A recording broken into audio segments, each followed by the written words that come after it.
As you do this, I want you to think about the thoughts that come up. If they're positive, that's cool. If they're negative, pay attention to what they say. Because when we do silly things or new things or scary things or hard things, sometimes our limiting beliefs like to take over and tell us that we can't, which is dumb. So I'm hiking my feelings, working with all the natural healing. We are the makers of lives in our community, working to set myself free while I'm hiking my feelings. Hiking my feelings.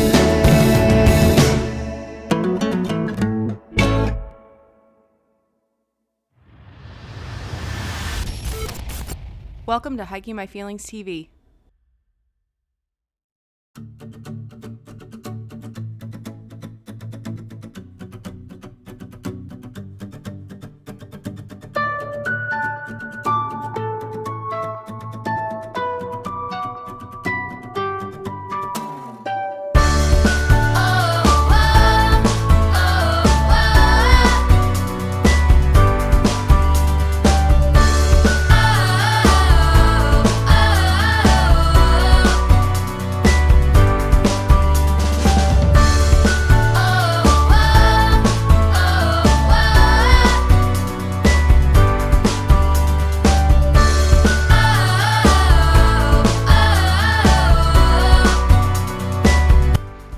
What do you think, Mr. Bong? It's pretty cool. It's very nice.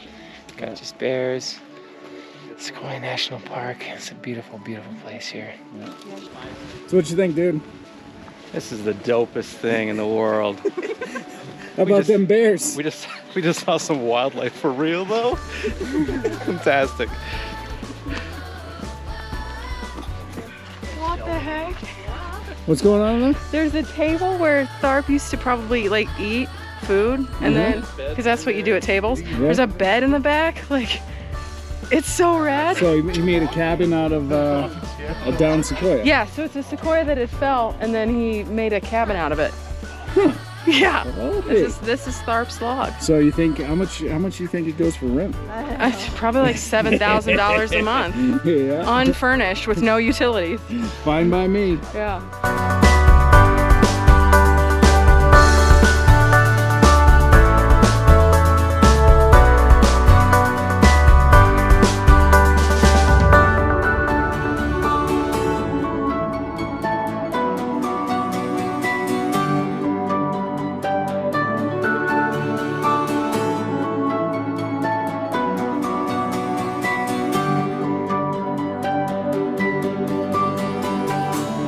Sequoia National Park, Sequoia Parks Conservancy, meadow restoration program here.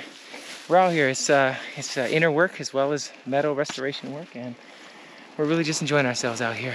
We're putting bales together of hail, and we're filling the ditches up there to allow the water to stay in the meadow and not drain out as much. So a lot of learning today, a lot of work today. This is good.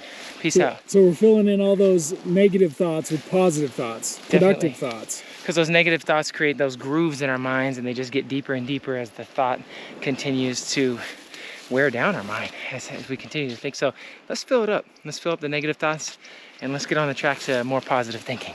Out here in the meadow, reclaiming land, being at peace with nature, abundance is upon us all. The man of the forest is in his element, in the meadow, in the forest. Doesn't feel any better than this, my friend. What's going on, Mrs. Williams? So this area has been scythed. Who knows how to pronounce it? I don't. Reaped? Reaped. Yes. It's been reaped. And I'm following the lead of Jonathan here, who suggested that we make rows. Yeah. So I'm also taking the time while we have shade to enjoy the shade. So I'm making big long rows so we can pull those up and then haul them up. Yeah. The way I'm thinking of it, equating it to our programming, I'm just collecting my thoughts out here. Yeah. Getting them all organized, and then I'm gonna go reframe them and put them where they need to go. But I'm like collecting the things that I need to like understand and all the things I got going on in my brain, making it organized. What do you got to say, my man? Oh, great experience. This is work. I love it. This is work. Reclaiming. This is an experimental program project that we're gonna see if it works, and if it does, we're gonna transfer this hopefully to hundreds of meadows across the wilderness in the park. So this is experimental and you're trusting it with us. Yes, well, you guys have been doing a great job so far, and you're one of our best crews of the year, so we're glad to have you, and we're lucky. Fantastic. Well, we'll make sure not to mess this up. Evan Wolf, Yeah, hi. the mastermind behind this project. Yeah. Tell me a bit about who you are and what you're doing and how you came up with this brilliant idea. Cool. Well, I'm Evan Wolf. I am a wetland research ecologist, and I tend to do all my contracts with national parks and national forests. I specialize in researching and restoring Sierra Nevada wetlands.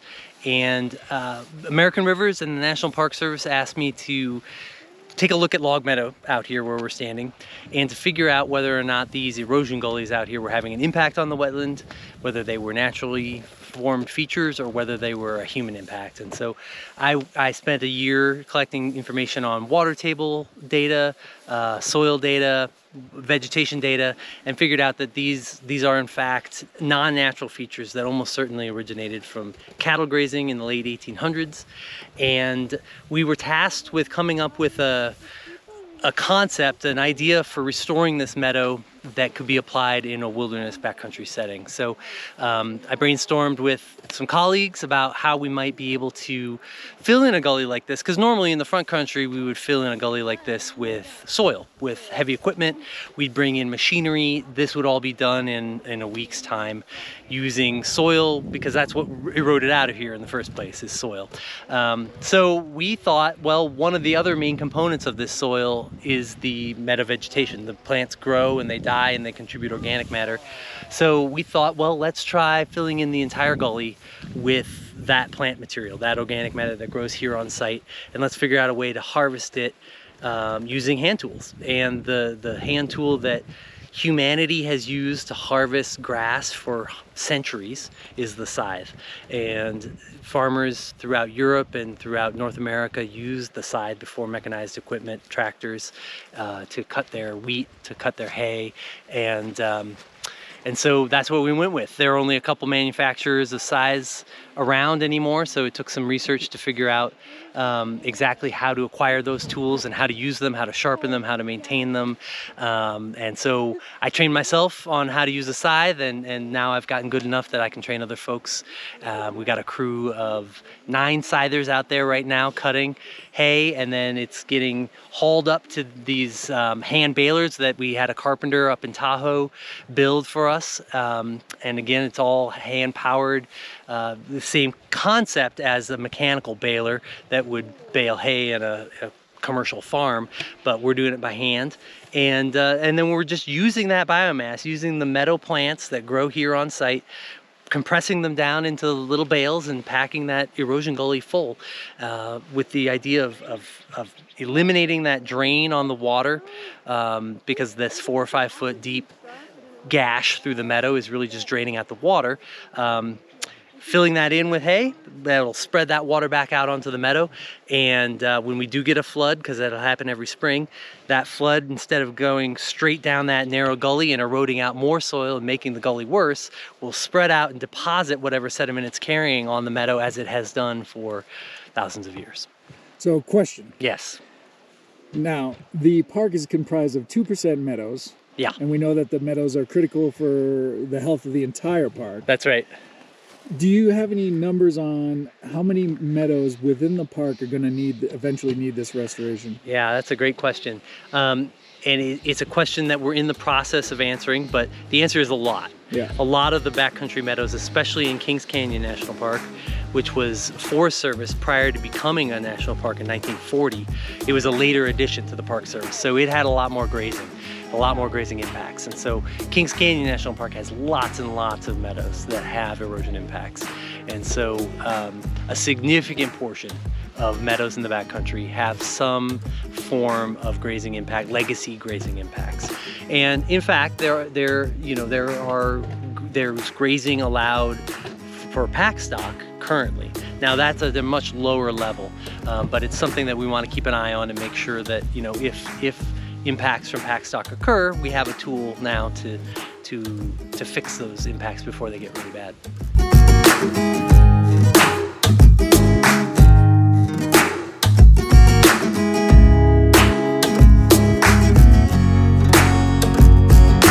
Thanks so much for helping us. So what do we got here, Tori? We got some bandanas with the park maps on them. Heck so. yeah. Thank you very much.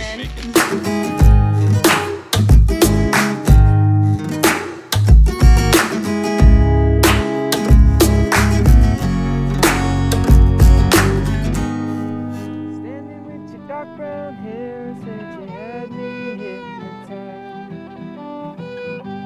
And like a fairy tale, you just rock my world. We're taking our time, don't waste this night. Oh well, the sun goes down and the moon is up. I'm looking at your eyes in the sky. The constellations, they don't mind shining all of them to the side. You're moving like the ocean, baby. Now I feel like I wanna romance. Baby, take my hand. It's a love story. And when it started out right, it's a love story. And I hope we never fight. It's a love story. You and me were best friends at the time. It's a love story.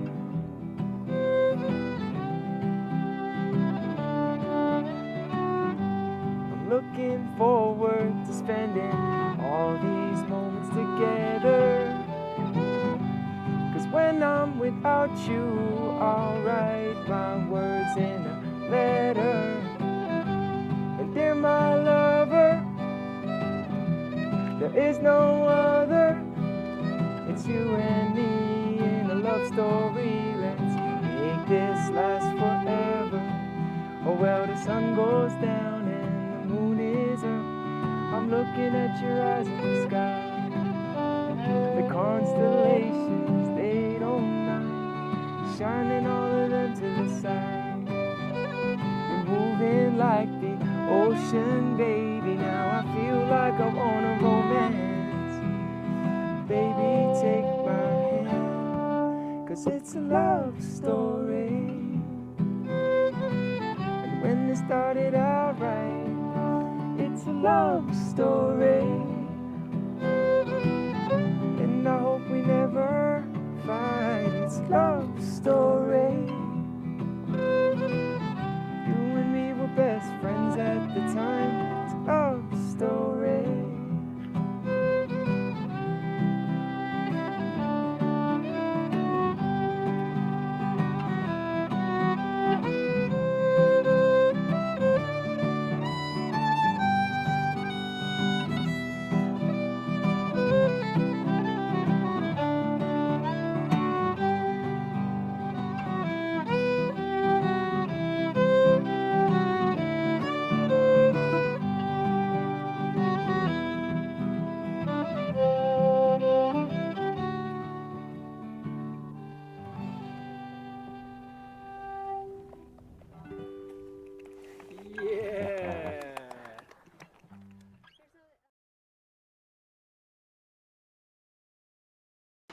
We're in a tree. Climb to the heavens above. Okay, one more. I'm gonna sneak into you. Yeah, here, come on over. Come on in. Yay. We did it. We could do the We made a circle of a tree. Yeah.